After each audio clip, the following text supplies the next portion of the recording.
నమస్తే, welcome to ఇహా TV.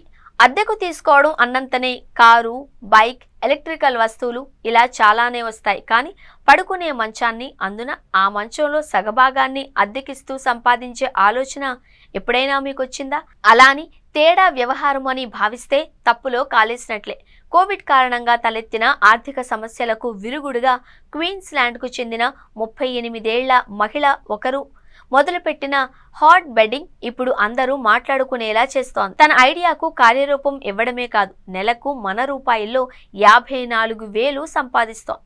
ఇంతకు ఈ హాట్ బెడ్డింగ్ వ్యవహారం ఏంటి, దాన్ని ఎలా అమలు చేస్తారు లాంటి ఆలోచనలు రావచ్చు. అక్కడికే వస్తున్నాం. క్వీన్స్లాండ్కు చెందిన మోనిక్ జెరెమియా అనే మహిళ ఈ హాట్ బెడ్డింగ్ అనే కాన్సెప్ట్ను క్రియేట్ చేశారు. సింపుల్గా చెప్పాలంటే మిగిలిన వస్తువుని ఎలా అయితే అద్దెకిస్తామో అలానే మనం పడుకునే మంచంలో సగభాగాన్ని అద్దెకు ఇవ్వడమే ఈ హాట్ బెడ్డింగ్. అయితే ఈ కాన్సెప్ట్లో కీలక అంశం ఏంటి అంటే, మంచంలో మనతో పాటు పడుకునేవారు ఎవరైనా సరే ఎలాంటి భావోద్వేగాలకు సంబంధం లేకుండా పడుకోవాలి అన్నదే ఆమె థియరీ. హాట్ బెడ్డింగ్ ద్వారా బెడ్ షేర్ చేసుకునేవారు నిబంధనలను గౌరవించాల్సి ఉంటుంది అని ఆమె చెబుతున్నారు.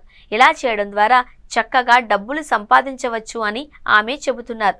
మీరు నాలానే సాపియో సెక్సువల్ అయితే, శారీరక సాన్నిహిత్యం కంటే మానసిక సాంగత్యాన్ని ఇష్టపడితే ఒకే బెడ్ మీద ఇద్దరు నిద్రపోవచ్చు. కరోనా సమయంలో జాబ్ కోల్పోయా, ఒంటరిగా ఉండేదాన్ని. ఆ టైంలోనే ఈ హాట్ బెడ్డింగ్ ఆలోచన వచ్చింది అని ఆమె చెప్పారు. తన తొలి క్లయింట్ తనకు తెలిసిన వ్యక్తేనని చెప్పిన ఆమె మొదట్లో పెద్దగా ఇబ్బంది ఉండేది కాదన్నారు. ఒకరినొకరు గౌరవించుకుంటూ రూల్స్ను పాటిస్తూ రూమ్ షేర్ చేసుకున్నట్లే బెడ్ షేర్ చేసుకోవచ్చు అని ఆమె చెబుతోంది. కష్టకాలంలో డబ్బు సంపాదించడానికి ఇదో చక్కటి ఐడియా అని ఆమె చెబుతోంది. అయితే అదంతా తేలికైన విషయం కాదన్న మాటను ఈ కాన్సెప్ట్ గురించి తెలిసిన వారు వ్యాఖ్యానిస్తున్నారు.